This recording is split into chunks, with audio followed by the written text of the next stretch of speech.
Everyone, आज 5 फरवरी को हमारे देश में डॉक्टर प्रताप चंद्र रेड्डी जी का जन्मोत्सव मनाया जाता है। जन्मोत्सव जिसे फाउंडर्स डे भी कहा जाता है, क्योंकि वो हमारे देश के जो पहला हॉस्पिटल था अपोलो, हमारे देश का जो हृदय से संबंधित एक हॉस्पिटल था अपोलो हॉस्पिटल, उसके संस्थापक हैं। उन्होंने 1979 में जब देखा कि एक इंसान की मृत्यु हो गई है हृदय रोग के कारण, उसे हृदय रोग से छुटकारा नहीं दिलाया जा सका, क्योंकि हमारे देश में कोई ऐसा हॉस्पिटल नहीं था। इसलिए उन्होंने उस इंसान की मृत्यु को देखकर दुखी होकर यह हॉस्पिटल खोलने का सोचा और उन्होंने इस हॉस्पिटल की स्थापना की 1983 में।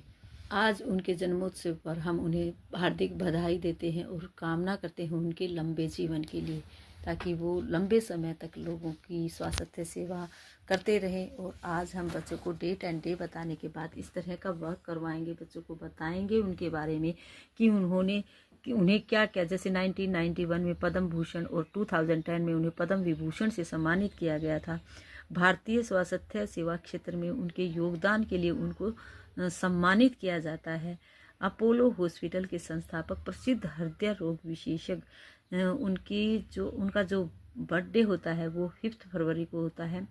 उनका जन्म 1933 में हुआ था। उन्होंने 1979 में सोचा था कि एक ऐसा हॉस्पिटल खोलेंगे और उन्होंने 1983 में अपोलो हॉस्पिटल खोला, जिसके वो खुद चेयरमैन हैं आज भी, जो कि चेन्नई में है। उन्हें उनके जन्म दिवस के अवसर पर अपोलो समूह और अन्य स्वास्थ्य विशेषज्ञ उनकी विरासत और स्वास्थ्य सेवा के प्रति उनके समर्पण को याद करते हैं और उन्हें सम्मानित करते हैं। आज बच्चों को इस तरह से ट्री बनाकर हम ट्री के साथ काउंटिंग करना सिखाएंगे। बच्चों को लिखना, खेल खेल में बच्चे जल्दी सीखते हैं और अच्छा सीखते हैं। इस तरह से हम बच्चों को बोलेंगे कि यहाँ पक्षी बैठा है और उसकी जो मम्मा है, यहाँ बच्चे हैं और एक पेरेंट्स है यहाँ, तो यहाँ उसकी मम्मा को ऊपर चढ़ना है, तो लिफ्ट के साथ मम्मा चढ़ेंगी। यहाँ 1 2 3 4 5 6 7 इस तरह से बच्चों से हम नंबर लिखवाएंगे। जितनी भी हम लिफ्ट वहाँ तक बना सकते हैं, उन लिफ्ट को नंबर देते हुए उनको वहाँ पहुँचाना है। इसी तरह से जब बताएंगे कि पापा को नीचे आना है, तो वो नीचे किस तरह से आएंगे, पहले 12 नंबर, फिर 11 10, इस तरह से हम बच्चों से रीड करवाने की कोशिश करेंगे। बच्चों को बताने की कोशिश करेंगे कि ये रिवर्स काउंटिंग है, ये उल्टी गिनती है।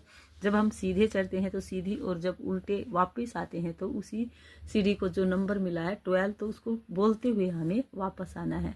12 11 10 9 8 इस तरह बच्चे सीख पाएंगे। आज का वर्क